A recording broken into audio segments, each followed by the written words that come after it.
Hey everyone, welcome back to our channel. Justin and Anna hit the trail.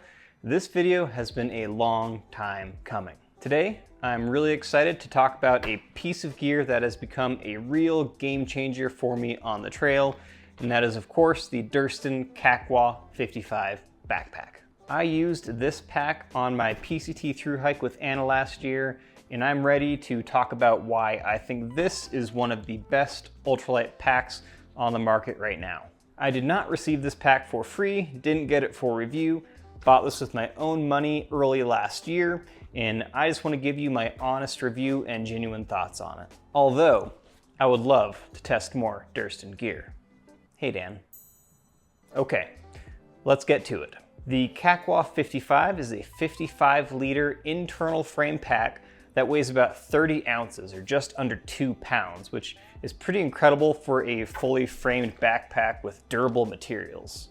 One quick note, this one here is the 2024 version. There is of course now a 2025 version that has a couple of differences, so let's dive into those real quick. First off, the 2025 version removed this yoke from the shoulder straps.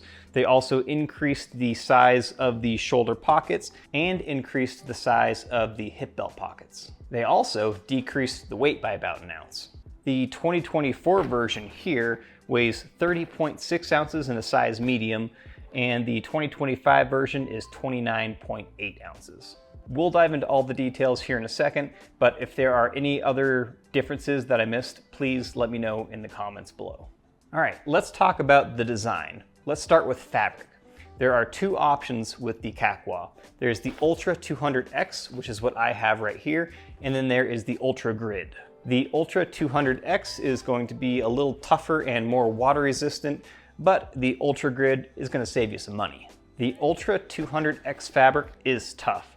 It's way more abrasion resistant than Dyneema and especially traditional aerobic nylon, and it's resistant to rain and sharp branches. The 200X fabric is laminated to a film backing, making it waterproof. However, the material does absorb a little bit of water. It doesn't just bead completely off, and it's not seam sealed. So although no water is going to get in through the fabric itself, it can still get in through the seams. It's not completely waterproof, so I'd still use a pack liner in inclement weather. Overall though, this is a light and durable material and a great fabric for this backpack. And on that note, let's talk about durability. This pack made it through the PCT plus some hikes in Arizona beforehand with very minimal wear and tear. It got beat up by the sun, scraped against countless trees and bushes, it got rained on, set down thousands of times, and it's just got a couple little dings on the whole pack. In fact, most of the damage wasn't even from normal wear and tear. It was actually from a mouse chewing through the shoulder strap. Thank you, Anna, for repairing that for me. I have no idea what it was after. There were no snacks or anything in here. This is actually where I kept my little tripod. But regardless, the point is I am incredibly impressed with the durability of this pack, which is why, even after thousands of miles, I'm still using it. Let's get into the design. So at the top, of course, you have a simple roll top closure. This just buckles closed. You have a giant stretchy mesh front pocket, one of my favorite parts of this pack on the front. Two generous side pockets that can easily fit 2 water bottles each. You can stow your trekking poles in there. And honestly, if you wanted to put your shelter in here, you probably could if you so please. The side compression system is clean and functional. It's just these cords, nothing fancy, but that's all you need. When you have the pack on, this is your right-hand side pocket. It's angled down, and it makes it real easy to grab your water bottles while you're on the move. The other side pocket, this would be on your left-hand side, is horizontal across the top. It's more voluminous, making it great for carrying extra water or larger items that you don't need on the move. And on this side pocket is actually another side pocket. This is a zippered pocket. Personally, I use this for my PCT permit and my wallet, which is what I still use this for. If you do put anything bulky in here, it will interfere with the side pocket here.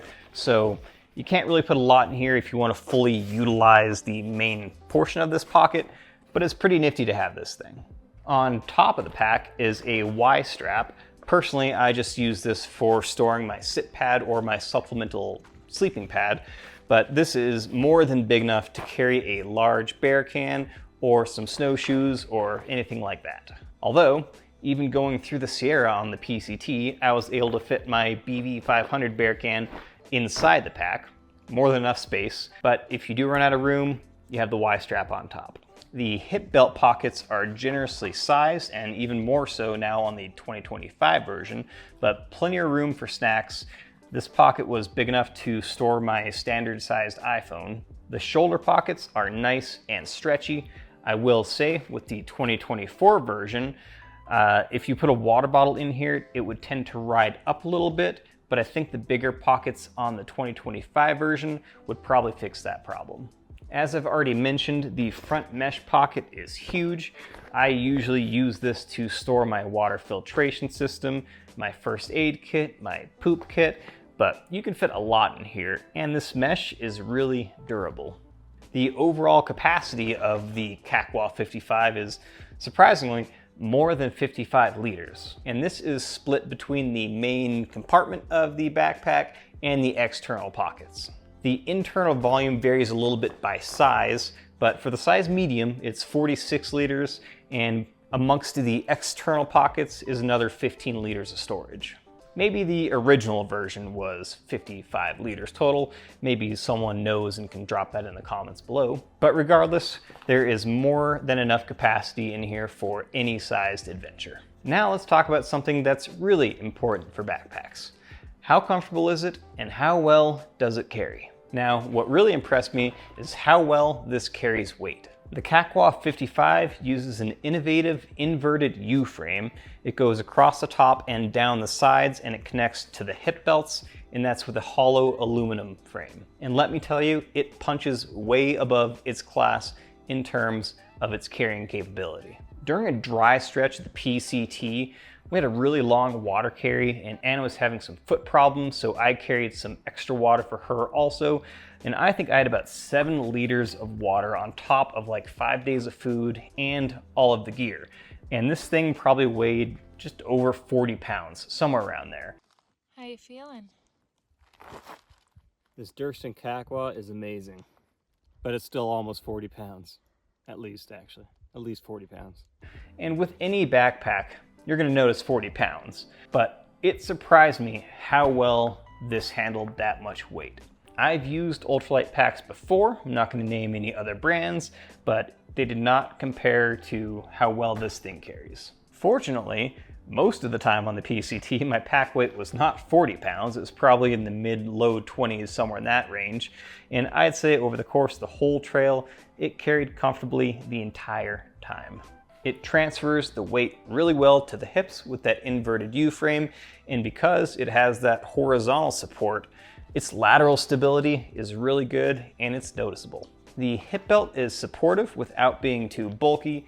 The shoulder straps are nice and contoured and comfortable. It rides stable and close to your back, making it great for carrying loads over those big miles. One feature that the Kakwa has that most other ultralight packs don't: load lifters. The pack tapers down a little bit at the bottom, so it's a little more narrow at the bottom than it is at the top.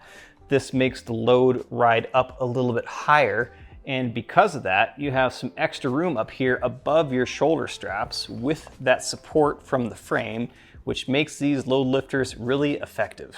I think load lifters really help the carrying comfort because you can adjust them shorter and longer, transferring the weight further from your shoulders or closer to your shoulders.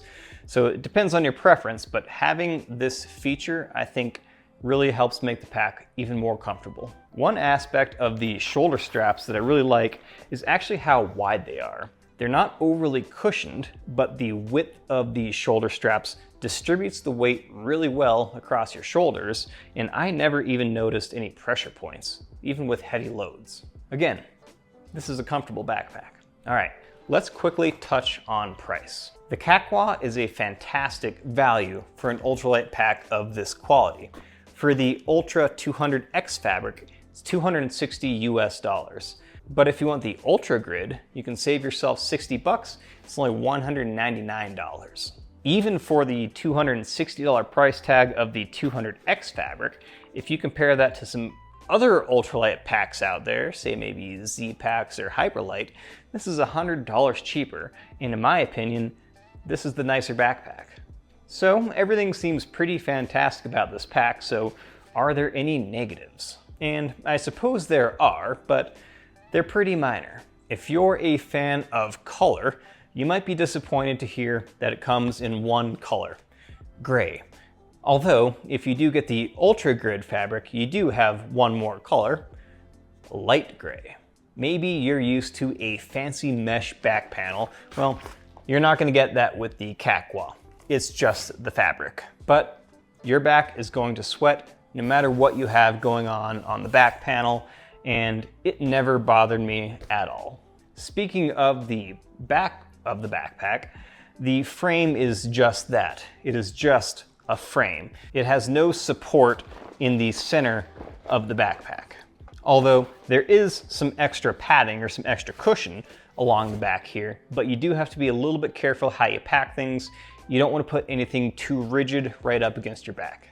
Personally, and I like this aspect, is just how simple this pack is. There's no brain or lid, no extra compartments inside, no extra pockets you don't need, except maybe this guy, but I actually like this. So if you like tons of compartmentalization and organization, well, that might be a miss for you, but personally, I like the simple design of the Kakwa. Lastly, it's not fully waterproof, so if you are going to be in some extended or some heavy rain, you do want to use a pack liner or a pack cover, but even with fully waterproof backpacks, you should do that anyway because you never know where there's going to be a fail point. I've taken the Kakwa 55 on everything from small weekend adventures to the PCT Thru-Hike. I love how the pack just disappears on your back when you're hiking. It's simple and it just works. So what are my final thoughts on the Kakwa? Well, I love the balance that it strikes. You get ultralight weight without sacrificing durability or structure. It's not flashy, but everything that it does really well.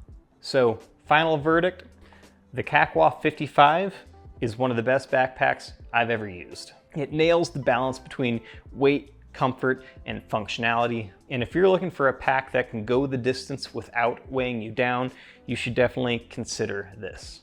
I'm gonna keep using this same backpack until it really falls apart and breaks down on me, unless somehow a 2025 version falls on my lap. Hey Dan.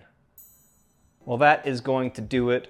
Thank you so much for watching. I want to know your thoughts. Have you used the Kakwa, this version, a previous version, or the newest version? Let me know your thoughts down in the comments. I would love to hear them. And of course, don't forget to like, subscribe, hit that bell, and stay tuned to the channel for more videos coming your way soon. Until next time, I'll see you out on the trail. Cheers.